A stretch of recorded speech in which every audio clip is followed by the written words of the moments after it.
All right, hello and welcome to another episode of Political Voice. I'm Moses Humphrey. Now, first, let's serve you a roundup of the latest political headlines in Nigeria and from around the world, beginning from Los Angeles, where 7 candidates on stage all trailed former President Donald Trump by a significant margin in the race for the Republican Party's nomination. They all seem to know they had to do something to change the dynamics. Now, during a chaotic 2-hour debate, which they tried to do all at once, talking over each other, the moderators, and sometimes themselves, Trump stayed away from the event. Now, from Los Angeles, we now go to Taiwan, where the government has unveiled its first domestically made submarine as it bolsters its defenses against a possible Chinese attack. President Tsai Ing-wen presided over the launch ceremony in the port city of Kaohsiung on Thursday. U.S. officials have warned that China could be militarily capable of mounting an invasion within the next few years. While Taiwan is a self-governing island that China regards as a renegade province and has vowed to reclaim one day. Well, most observers believe China will not attack the island imminently, and Beijing has said it won't give up on a so-called reunification with Taiwan. In Africa, Burkina Faso's military junta says a coup plot was thwarted on Tuesday. The junta alleged a conspiracy by officers and others to destabilize the nation and plunge it into turmoil. The claim of a coup plot came less than a year after the seizure of power by the military head of state, Ibrahim Traoré. It marked the second coup attempt in Burkina Faso since 2022, amidst the ongoing struggle with Islamist insurgency. In a televised statement, government officials confirmed some arrests over the coup plot, but did not provide specific details about those involved in the attempts to overthrow the junta. And finally, back home in Nigeria, Atiku Abubakar, the presidential candidate of the People's Democratic Party, PDP, in the 2023 Nigerian election, has filed a response in the United States District Court for the Northern District of Illinois, insisting on the earlier judgment that ordered the release of his opponent, Bola Tinubu's academic records at Chicago State University, CSU. Atiku is asking the court to order the release of the records before October 3, 2023, in order to allow him use the documents at the Supreme Court in Nigeria on October 5. In a 17-page reply to Tinubu's objections, Atiku's counsel gave reasons why Judge Nancy Maldonado should discountenance and overrule Tinubu's objections and order CSU to release the requested documents to Atiku.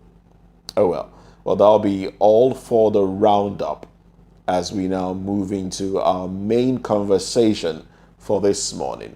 My guest today is political commentator and VOP TV's in-house analyst, Cyril Abako. Good morning to you, Cyril. Good morning, Moses. Welcome to Political Voice. Thank you very much. Now, Ondo State House of Assembly has vowed to go ahead with the impeachment proceedings against the deputy governor of the state, Lucky Ayedatiwa. Despite the lawsuit he filed to stop the move, Ayedatiwa had asked an Akure High Court to stop the House of Assembly from proceeding with the impeachment plans against him.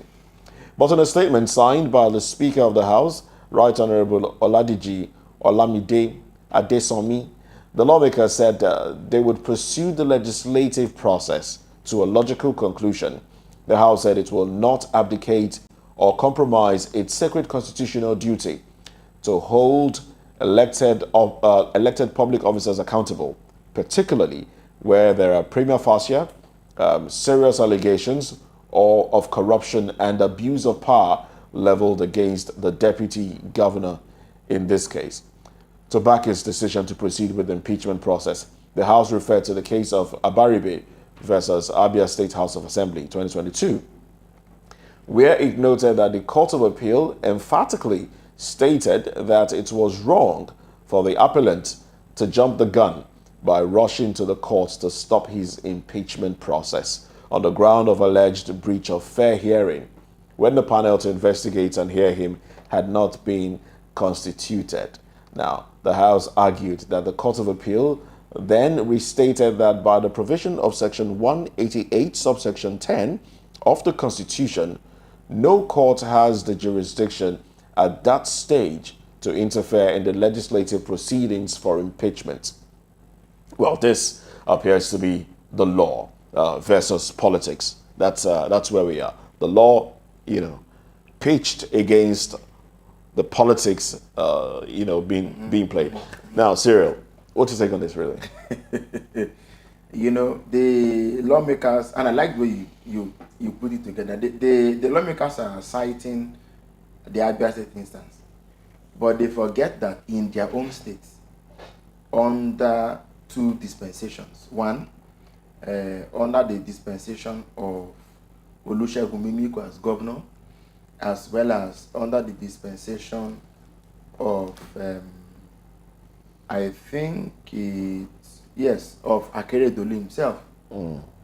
There were attempts to impeach deputy governors. Let me begin with the one of Mimiko. Mimiko had a deputy, I think Ali Olanusi, who was his deputy at a point. This same thing was done. The man was impeached. He left office. But he went to court to challenge the impeachment because the procedure was not proper, was not fair. The court ruled that the impeachment was indeed illegal, was not constitutional. But by the time that judgment was given, Mimiko's tenure had already elapsed. So he couldn't go back to office to become deputy governor. In the case of Governor Rufai Akeredolu, the deputy governor he had in his first time, Agbola Ajayi, this same procedure came up.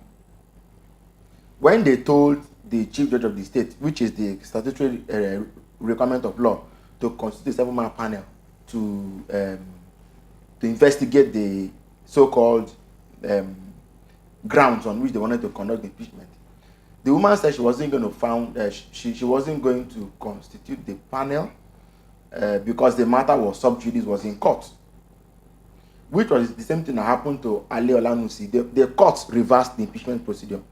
So if even in the first term of Governor Akeredolu, the chief judge of the state refused to form a panel saying that the matter was sub judice, I don't see why the lawmakers are leaving what happened in their own backyard to cite an and the recent memory to be citing what happened in the Far Abia State. Now, let's even bring the matter home.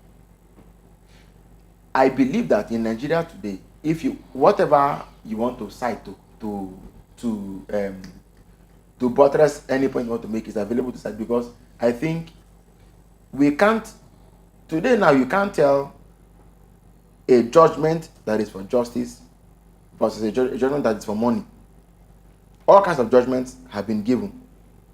So you can't tell if indeed one judge said, I won't even as much as form a panel because the matter is sub judice. How come another court at the time sat and now said that you are jumping the gun when the circumstances are materially similar and almost the same?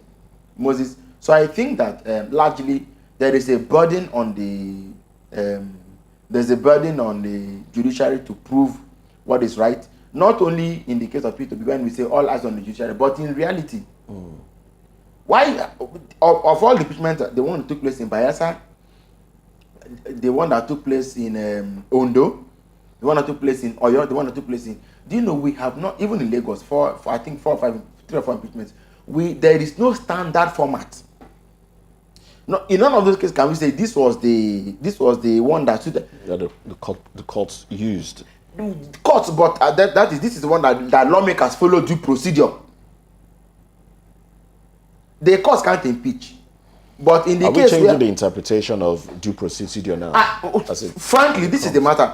Because a democracy that since 1999 we've been impeaching deputy governors till now, and we can't seem to have a standard operating procedure to say, and we that shall impeach a deputy governor, this is the procedure.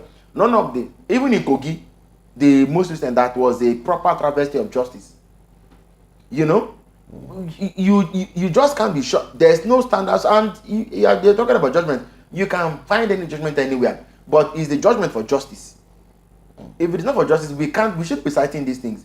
Now, the impeachment, in the notice that was served on the deputy governor, there were things like gross misconduct. I don't know what can be bigger than that. There was another ground. They said the governor's aides were publishing, writing things that were against maligned the governor. Yeah. Now, I honestly don't know what even that can, isn't easily now provable. let's third ground. Okay, let's talking about that ground. Is it, there was a time when Akeredolu was abroad, pictures of him surfaced online, him looking sick. Do you think that was credited to the office of the deputy? Could that be why? I can't remember now, but I know that one of those pictures from Germany was uploaded on the official Twitter X page of somebody, either the deputy governor or the governor's wife or somebody. But I know it was out there, and that's how the media got to get those serious pictures. But hold on, assuming the deputy governor was the one who put it out on his Twitter, on his X page, the question I want to ask is, which law did he specifically contravene? For example, that's why I say, you are apt in saying that there is politics versus the law. Which law did anybody break? They said that the governor that the deputy governor's aides were writing frivolous, malicious articles against the government. Well, frankly, I have not read to see them. But can you really use that? Is it that they shouldn't have written those things out of sentiment or sympathy and out of loyalty, which can be understood, or that they were lying, that they were outright lies that they told in those articles? Then the other one, they said that the deputy governor took actions, Moses, that had the capacity to bring down the Ondo state government. When they're not soldiers and they're not trying to plan the coup. Except what they are saying is that he was trying to bring down the government of Governor Akeredolu, which would be to say that he was attempting to sponsor the governor's impeachment, which word on the street in Ondo appears to corroborate. In fact, not only that, what corroborates two things. Say, one, that the deputy governor attempted to induce the lawmakers to impeach Mr. Governor. I wasn't there. I don't know. So, but this is what they're saying. And then number two, that out of the palliative money that was delivered to Ondo State, the deputy governor took maybe 300 million naira or so, allegedly took 300 million naira, to purchase a bulletproof SUV or vehicle for himself. And that he was attempting to overthrow. Those actions, if true, then for me, constitute an overreach. Because look at how Jonathan conducted himself during the Yaradua debacle. Jonathan made sure that he steered clear of everything that could bring him into looking like a man that was even willing or ready to become president. I remember in 2010 when he went to, was it the National Ecumenical Center, or was it Canaan Land? They told him, he came as vice president. He came out publicly and they said, "What do you want God to do for you?" I remember that prayer, and he said, the prayer point I remember he gave, he said, "I want my boss to be healed, to recover, and to come back to Nigeria as soon as possible." He didn't come across to me as a power monger, as a man that said, "This is an opportunity, please pray quickly for God to give me speed, for God to grant." I didn't hear him say that. So I think to respond to that, if you look at the politics, that if you want to compare that to what we know that has been playing out in Edo State, where the deputy says, "Look, the governor is my elder brother. We are on the same page. I will swim with him to the ends of the world." But then the governor seems to be reacting to a different thing, preventing his deputy from getting close to him to shake hands with him, sacking the deputy from the office, relocating him to a different office. Sacking his aides. He's obviously reacting to a different thing. If you want to marry the two down, the deputy could be saying, okay, I want my governor to come back in good health. Meanwhile, he's plotting something else behind closed doors. Which Jonathan or Shaib or Aidatiwa? I'm talking about Aidatiwa. You see, in Aidatiwa's own look, in the case of, was it Ajayi Agbola or Ali Olanusi? I think it was Olanusi also. The man wasn't publicly, publicly took umbrage at his boss, which you should never do as a deputy governor. Now, in the case of Lucky Aidatiwa, you can see that the man somehow he's fighting back. He has gone to court. He has hired a lawyer. He is fighting as it is. He's fighting. You even see groups speaking for him. I mean, the popular politics of using groups want groups back groups. The lawmakers have said they are going to shun the court order. My only concern is, can we ever allow the law to take its course? Will the lawmakers allow the laws they make take its course? Will the law take its course? If the law will take its course, can we finally bring succor, redress, and proper interpretation to the Constitution? How is it that people in Abia, in Ondo, and then in Ondo again have the same situation? The actors take the same actions, and the courts give very different interpretations. I don't think that augurs well for our judicial development. A lot rests on the courts, and that's why the whole matter goes to eventually play out or reaches the zenith of its evolution. Because the fact is, it takes two to tango. When the fight gets strong, they say, okay, let's now get an arbiter, and you can't be sure what the courts are going to say. I commend Justice Akeredolu, not because I side with what she did, but if this is what the law requires to be done, then let it be done. If even she said that this matter is in court and therefore she couldn't constitute a panel, the governor couldn't do anything about it. It means that both the governor and lawmakers have limited powers. Each organ of government must know where its power stop, where its power starts and end. You are not nobody can be the be all and end all of power of democracy.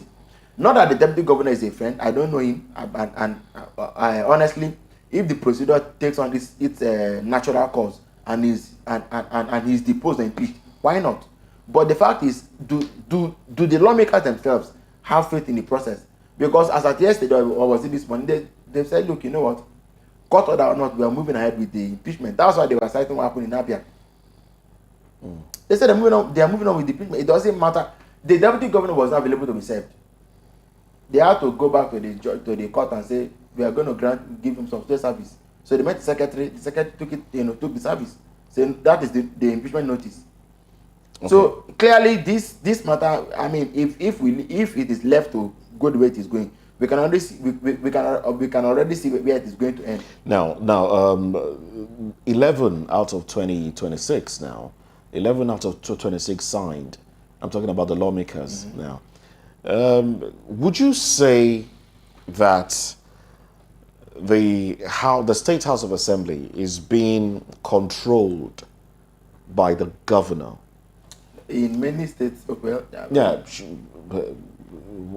Is that even appropriate? I know you want to say in many states that's what happens, but of course, is that appropriate? There should be independence of the legislature. Yes. The first thing I'm going to say is, there's this saying about the mother crab moving forward and saying, children, follow me, walk straight. The children are, well, you know how crabs move. They are taking the example from mother crab. And mother crab looks back, she can't find you. They are following her quite alright. But crabs don't move in a straight direction, they move this way. Just to buttress the fact that if the federal legislature is not independent, how do we expect the states to, where are they going to copy the example from? Where are they going to learn from? How do we expect them to take a cue? They have nobody who is doing what they are required to do, so they won't do it. we all saw how the federal lawmakers were to appoint speaker, appoint Senate president, president of the Senate, and what happened? They literally went to surrender their rights, surrender their intellect, surrender their qualifications, surrender their will, surrender their minds, surrender the very independent that we are fighting for them. So, Mr. President, choose for us. Mr. President, endorse. Mr. President, bless a candidate. Pour anointing on somebody you want, and we'll take it. Anybody watching would have thought Betara was going to win the speakership of the House of Reps. Eventually, the president settled for someone else. Tajudeen Abbas, did he win or not? He won. And people like Wasi and Kobe, I said, if you are men, on the day of the election, go on the floor of the House of Reps and let the vote be called. And if you don't win, then you know that you're not up to the task. On the Senate, the same thing happened. The same thing happened on the floor of the Senate. Former Zamfara Governor Abdulaziz Yari versus the president's anointed candidate. What's his name? Former Governor of Akwa Ibom. No. So if these people are not in the setup, if they are not in politics, Nigerian politics, loyalty matters. Well, the deputy governor, all the big English about gross misconduct, what does that even mean? Okay. In an interview, the deputy governor did say that he has never been disloyal to the governor. But let's even let's look at it from this angle. There are also insinuations that the rift between them has something to do with the 2024 elections. As is always the case in many governor versus deputy governor slot. In the case of the former deputy governor of Akere, Agbola Ajayi actually fought for the ticket of the party for governorship with his boss. After the impeachment, whatever failed, he said he wanted to get the ticket of it. I think this problem, and that's why in many states, up until now, just that politics is getting more and more corrupt. Annoyingly so. Annoyingly so. Which, before now, what happened was that the governor will pick either a technocrat or a scholar, somebody who wouldn't be able to push any political ambition. A technocrat, maybe a scholar, a lecturer, somebody who wouldn't have anything to do with politics normally. In many places, we used to have the deputy governor, professor, deputy governor, doctor, but today you don't find them anymore. Every politics has, that's why the politics has become too corrupt. So you find that the main deputy governors are actually aspiring career politicians who are desperate, who believe that having come this close, when can they come so close again? Having come so close, when will it be this close to them again? So they want to give it everything. Now, if he is impeached, it becomes another kettle of fish entirely. I might say this is almost a fait accompli. So if the lawmakers went through with it, then I doubt why it's gone, because the governor, the deputy governor, as is Shaibu's case, Ganduche's case, now Aida Tiwa, and so many of them, they are all party men, politicians who, in the name of loyalty, are rewarded with the office of deputy governor. But really, how much does the deputy governor have to run his office? There was a governor who told the deputy governor in 1999 he couldn't sign anything beyond 50,000 naira in this country. The deputy governor's highest signature as deputy governor was 50,000 naira. That's how his boss. That's how the governor reined him in. And the man, of course, was not a politician. Like I said, technocrat, career, whatever. Just be there. Maybe you have a good name, charity foundation, so people like you for that. Remain there. Don't ever aspire to be anything else. And what is the man looking for? Deputy governorship for some time was a retirement home. The problem is that the deputy governor was made acting governor when Akoredolu was. And power sometimes is like that. Intoxicates. Well, now, when the governor did, when he traveled for treatment, was there any wrongdoing established against him? The governor himself? Yes, the governor himself. In the manner in which power was handed over to the deputy? I'm asking to know. Well, let's even look at what's going on now. The governor has come back to Nigeria. He is not in Ondo State. He has been running Ondo State from his private house in Ibadan. How is that for? You know, there are insinuations that he's still taking care of his health. No, but of course, I mean, if you look, the whole story, given the revelations his wife, Betty, made about the concoction that was smuggled to him by the lady and by a certain woman and so on, and how he came down, I mean, traveling to Germany, the pictures before and after. Yeah. Obviously, this is like saying the governor shouldn't stay out of the country for too long. The law has not forbidden it. What Yaradua can happen again or shouldn't happen again. One. Number two is also the fact that perhaps sensing or hearing these many things about what is going on in this, and the fact that you can't have a better defense than you being physically around. So perhaps he has not been forced to come back to secure the seat, secure this one, and then. But the fact is, the price we pay for earthly power. Sometimes the question should be: is it really worth it? Is it really what's in it really? But the governor, well, we of course as a citizen, as one of us, we wish him well. We wish him a quick recovery. But perhaps as a man of honor, he could even say, "Let me step aside and face my health squarely." But our men in our climes are not always inclined. It's interesting that you're towing this line. The fact that political office holders will hold on tenaciously to power, yes, even when it's looking like it's detrimental to their health. Yes. We know that as a governor, when you leave office, as it is now in Nigeria, you still get paid your allowances and all of that. So money still comes to you. The bonanza package they give them in the name of retirement. Well, that still comes out. As annoying as it is, it still comes out. It still gets to you. So why then would you want to stake your health just to remain in office until the expiration of a tenure, when you can easily say, okay, I have served maybe 3 out of 4 years or 2 years plus, and I think I need to go rest now. He has less than a year to the end of his tenure right now. Because this is his second Elections term. are in November, so his second term, and the look of things isn't exactly the way. Personally, I just feel that the governor descended or condescended into this arena of politics of the pre-civilized, given his standing, given his person, given the fact that how do you mean? So what I mean by that is Governor Keredolu, lawyer in his own right, you can't fault it. He has paid his dues as a Nigerian lawyer. In his own generation, you cannot afford not to mention Governor Keredolu's name, former president of the NBA, a veritable son of Yoruba land, a governor who even as a member of the APC could challenge the federal government and tell them you can't. I mean, he was literally schooling the former AGF while he was in office.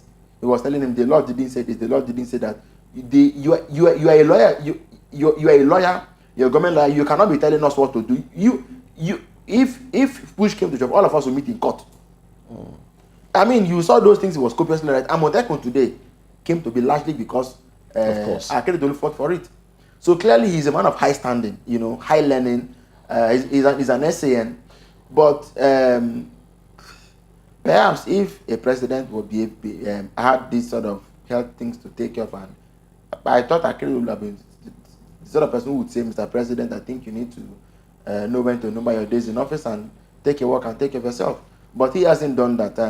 And then fighting, coming into this place where the lawmakers are not trying to fight. If the lawmakers impeach this deputy governor without recourse to thorough constitutional process, or don't do it in a way that it will now look as if a landmark has been set in the way we can be impeaching deputy governors, the governor cannot absolve himself of that sort of blame. I mean, given his stature in law and his learning in jurisprudence and all that, he cannot be supervising a territory where illegally his own deputy governor, will be impeached. What does that now say about him as a guardian angel of Nigerian. I mean, just putting it in those words. That's one. Number two, the deputy governor, in a manner of speaking, I hope I'm not misunderstood, couldn't have been acting governor and not take certain measures. It's not even when Oshibajo was vice president and became acting president, he made some decisions. And I think he was punished too. You can't impeach the vice president the way you will impeach the deputy governor. It's not going to work. Nigeria is too big for that. But because later on, in later years, when the president would travel, he never handed power over to Oshibajo anymore. Living the country in a fix, really, because there's no. So who was not calling the shots? We even had rumors of people taking the budget to the president in London to sign, people taking documents to the president in London to sign. Who does that? So but the point to be made is that maybe the deputy governor might have gone, maybe went too far. You know, if indeed he wanted the what's it called, the lawmakers to impeach Akeredolu, I think we perhaps went too far. Okay, and then if he went ahead to buy a bus with palliative money to the tune of 200 million naira, what's it called, bulletproof vehicle for that matter, and his boss didn't approve of it, I think he also went too far, if at all he did those things. But the gross misconduct, allegation of gross misconduct and all that. Now they are not things that the law. I mean, I except you do know. With this gross misconduct moniker, I don't know what it means. It's an ambiguous term. Yes, it's an omnibus term for doing anything. It encompasses a lot of other things that we may not really explain until they start to outline them, and that is if they will. Well, they've even said the things that have been outlined as reasons for the impeachment does not contain everything that he had done wrong. All right, that is what is out there. It doesn't contain everything. So they're like, okay, you've done 12 things wrong, but let's just include 4 that would be as enough reasons. to do the job. Yes, as reasons why we want to impeach you. But now let's look at the relationship between principals and their deputies. You cited Oshibajo when he was standing in for the president, when the president was abroad for an extended time. Why do we have that discordant relationship or seeming disparity of ideas when deputies tend to stand in for their principals? Is it that when they got the tickets, they were not on the same page? Or they had different ideas moving forward after they had gotten at the tickets? Nothing. So, politics is not a stream that flows in one direction only. The winds can blow, undercurrents can. So, both internally and externally, things can happen. But let me try to give a few reasons. One, our parties are not built on values and ideologies. So, we are not really flowing in a direction that we have convictions in. Okay. We're not. We are not. So when it comes to certain core values and principles, we are disparate. How do I mean? In this Ondo State in 1983, Governor Adekunle Ajasin had a deputy, Akin Omoboriowo. Omoboriowo left the UPN and joined NPN. Then it was a bitter fight. It was a very bitter dispute. People died. Then it was the old Ondo State. And what was the issue? In fact, the umpire declared NPN winner of the election, declared Omoboriowo winner of the election. The state broadcaster was broadcasting for the governor. The federal, the FRC was broadcasting for the deputy governor. It was a very messy situation. For one was playing stand up, get stand up for your right, the Bob Marley song. The other was saying what belongs to me, you can't take. So it was a very messy, state of affairs. The Omoboriowo and Ajasin crisis was externally motivated. It was the federal government trying to infiltrate the western region back then to take something from them. NPN was Shagari, the northern, the federal whatever. So externally it can be sponsored. People use money to sponsor the deputy governor against the governor. There's a rift in the state. Whatever happens, they can even declare a state of emergency in the state, or the deputy governor can even be the one that gives money to the lawmakers to impeach the governor. Did you hear what Oseni said? When governor, what's his name? Shaibu had at the peak of the crisis with Obaseki, because they're both in the PDP. Oseni said we have no room for party for yes, lazy politicians. For IDPs. Because what would have, but you see that this fight could have given Oseni external people the opportunity to sponsor the deputy governor, to give the governor a fight for his money. But nobody came to the deputy governor's aid. So he became an orphan. He said, Oseni said that they have no room for orphans. Failed politicians. And for orphans and IDPs. So that was what happened to Shaibu. He was left to hang and dry, you know. So people outside can sponsor it. Then, where both men don't share the same values, a time comes when you cannot how would you feel if people say we are budgeted 2 billion to take care of government house, 500 million for deputy governor's office, 1.5 for the governor, and the deputy governor will not see a couple of the money, and in his name it is written that should a man like me keep quiet? I will tell the world I didn't get, and then I resign and walk away. I will not stay to fight, because it is meaningless to fight that battle. They will publish propaganda against you in the media. They will tarnish your image, and if you live with your life intact, you should thank God for the rest of your life. Why should I fight? So it could be internal, it could be external. There are many factors. There are many problems. There are way too many issues why but then, thirdly, if you now have an ambitious deputy. Okay. First, I said external issues. Second, I said lack of values. Then third, if you have an ambitious deputy, believe me, look, to win the presidency or governorship election of a country, of a state, you need more than 6 months to prepare. More than one year to prepare. In fact, you will have to build your own structure. You know, like, so somehow the deputy governor, when a governor hears that his deputy is building his own political alongside the governor, you know, no boss, no principal. It's like a threat. Well, you of course you are, because anything can upset the apple cart, and he may be upstaged. So he wouldn't take it lightly at all.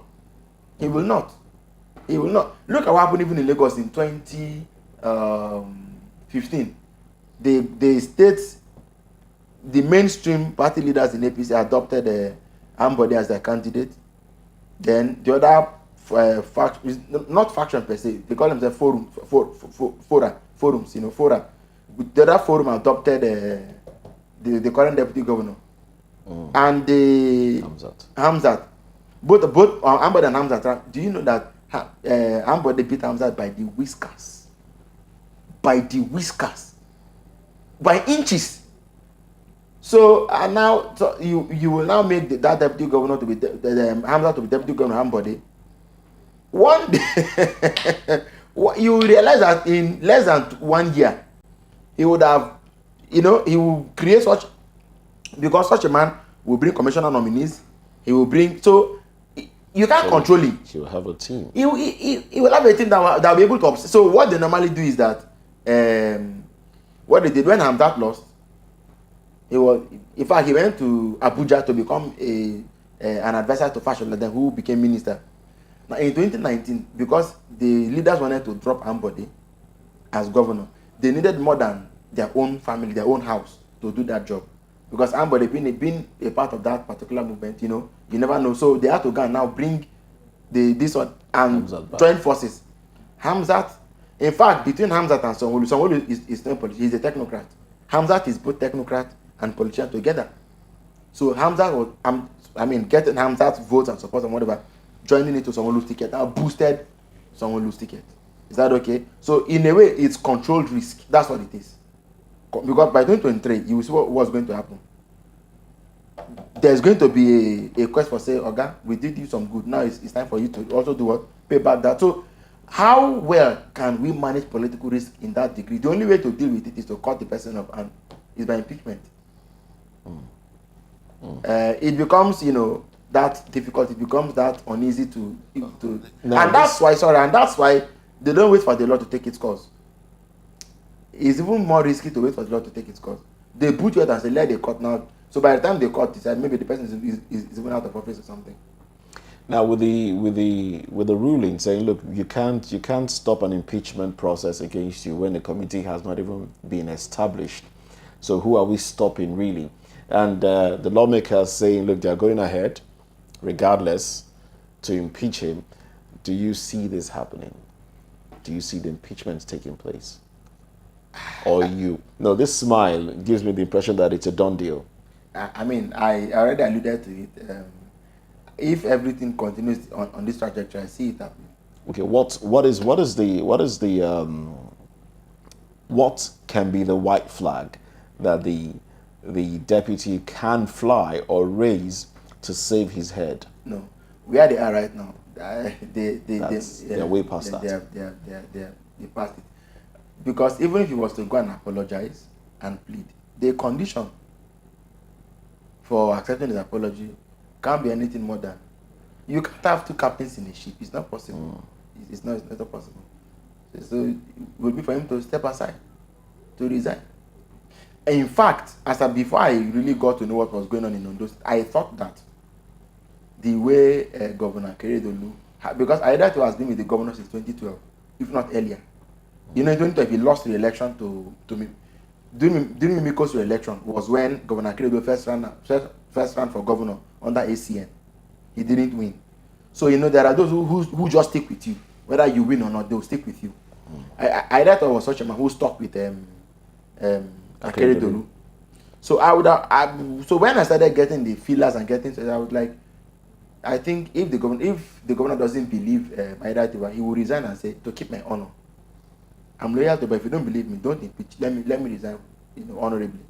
When I didn't see that happening, I was like, okay, so what's really the deputy governor cannot convince me that he does not have an ambition and that is the problem. And so this is what the governor put on the table.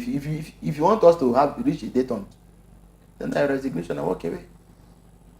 But as it is, he has already thrown his hat in the ring. I believe he has something that's giving him the confidence. It will be good for us to see that what that thing is. All right. Well, the days are not too far away, as preparations for the November elections to take place in the state. The days are close by as preparations are ongoing. Yes. As it is, and the party will soon sit and determine who will represent the party. Let me get your thoughts now. Finally, whichever way this plays out, how do you think it will affect the position of the party in the state? Great, good question, sir. So let's even say Governor Keredolu has had the first deputy that fell out with him. Now second deputy falling out with him. Even for his own personal, this is what people say about the president and say he does not know how to shepherd. How many deputies did they have in Lagos? There was Femi Pedro, there was Bukna Kerele, there was about three or four of them also.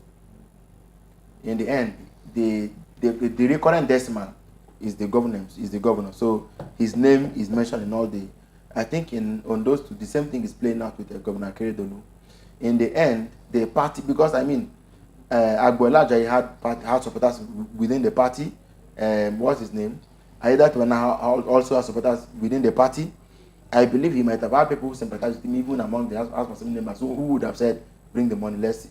If he had wanted to induce them to impeach the governor. So these people are not without support. You are all in the same party. You don't want to come to a point where the party begins to have schisms, and then when they head into an election, they are divided. They become a divided house. That way, other parties could easily ride roughshod over them. As a matter of fact, if you go and check the margin by which Akeredolu beat Ita Jegede in the first time, it wasn't quite a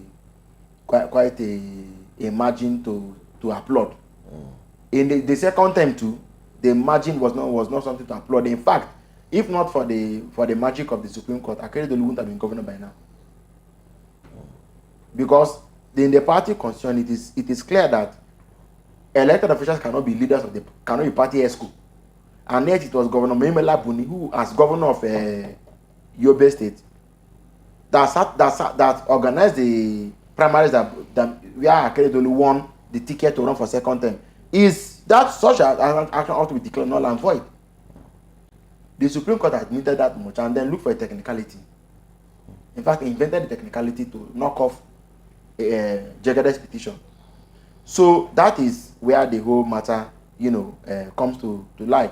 If the party itself is not even as strong as people think it is in Ondo, you can't afford to be having this sort of rifts every now and then. Governor, deputy governor, governor, deputy governor, governor, deputy governor. Politics is not the only industry for people in Ondo State and by extension in Nigeria. Let us fix politics by fixing the parties. If the APC can get its act together, I think that largely, and this is without bias or any prejudice to election victories anywhere, Ondo or anywhere, Lagos or Port Harcourt or anywhere, the day politicians realize that it is the ballot that has become the be-all and end, I'm telling you, a lot will change. Look, even if the deputy governor was involved in in this sort of you think that the gross misconduct. Do you know that when you expose an impeaching, there are some things you do that rub off on the governor immediately? True. Does. Or will the party have been willing to have a sitting governor who is out of the state? Who was first unwell? Nobody said anything about it. The state was just going like that, and eventually he traveled overseas.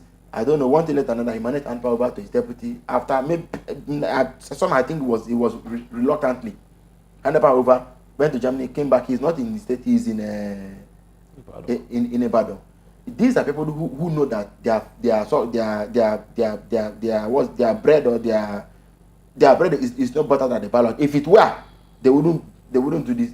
They wouldn't do something. So the most important thing is to fix the ballot. Once we fix the ballot, I can tell you there's a whole lot. There's a whole lot that cannot happen the way it's happening. But unfortunately, Nigeria's story is not the sort that. That's a big task. Fixing of the ballot. Fixing the ballot. Not an election that somebody can just sit down somewhere and say, no problem, let them declare, I will go to court. On whose shoulder does that now rest? Fixing the ballot. Yes. No, Should we now talk about a new constitution, and then we talk about how the chairman of INEC is how appointed. We choose? Yes, appointed or elected, whichever one. Should we, because it will involve all of that in fixing the ballot as it is currently in Nigeria. Maybe when I become president. But okay, for what it is worth, I think a lot is on the president's shoulder. Democrat, Nadeko warrior, anti-military champion. This is the time for him to prove it. One, a new constitution that fixes electoral reforms that fixes the electoral process. And number two, a constitution that befits our name of Federal Republic of Nigeria. The people are not empowered. That's why the leaders in Nigeria, power is coming from the top to the bottom. In a democracy, it comes from the bottom to the top. That's why, look, the reason we are angry with what's going on in Zamfara is not because the Zamfara people shouldn't have a right to their mind, to their gold. It's theirs. If you have gold in your compound, you wake up in the morning, mine it, sell it, pay your taxes to the state government. Then they in return will pay out of it to the federal government. Okay? But the mine belongs to you, it doesn't belong to the federal government. Who is the federal government? When there's any sickness or any radiation, whatever that comes from what you're doing, who suffers it? It is you, not federal government. So they take all the money. They take all the money to Abuja. Then when there's an explosion or there's mine disaster, where all of us will fold the hands and wait for them to come, and you know that they won't come. The power is not in the hands of the people. First, economic power, then political power follows. If it were, I'm telling you, Moses, this is the reason why you can't even hear leaders of thought in Ondo saying anything serious about this sort of thing is happening. In America, You have groups, people. But in our climb, something will happen. Nobody. Life goes on as normal because the power is not with them. A man that does not have power will not be conscious of using it or try to bring it into what's going on. So the president has to be the one who initiates the bills, initiates laws that will seek to reform the election process and put the power back where it belongs. All right then. When we have done that, I can tell a lot will change. Even if we vote somebody with the skin of a human being, but with the heart of a lesser being into office, you know what's going to happen? People will rest assured. We put him there, we can remove him. Yes, there'll be the assurance that no problem. We can. The power is with us. We made him. We cannot make him. But can we really say that we make and not make our leaders in this country? We don't. This whole thing going on. Let me wrap with this. During election seasons, you see them talk. It is my turn. It is the turn of the north. It is the turn of the south. It is the turn of the. As if this whole my turn thing that they are talking, it has nothing to do with the voter. Since it's my turn, once I get it, I don't need the people's vote again. That's the way it sounds. Among themselves, they just believe that once they've settled that they should go to the north or go to the south, every other thing. So there's a lot of work that needs to be done. No, there's a whole lot. This matter shouldn't just be limited to Akeredolu versus Aida Tiwa. Those are symptoms. A lot more needs to be done. If the lawmakers themselves had been empowered by people to become lawmakers, believe me that they won't accept a situation where the governor of a state has not been in the state for purpose. And come on. Well, this would be a good place to drop anchor on the program today. I must say thank you, Cyril Abaku, for staying with us on the program. Cyril Abaku is VOP's in-house analyst, and that's the show for today. I am Moses Humphrey. Political Voice makes a return tomorrow. On behalf of the team, I wish you a beautiful day. Bye for now.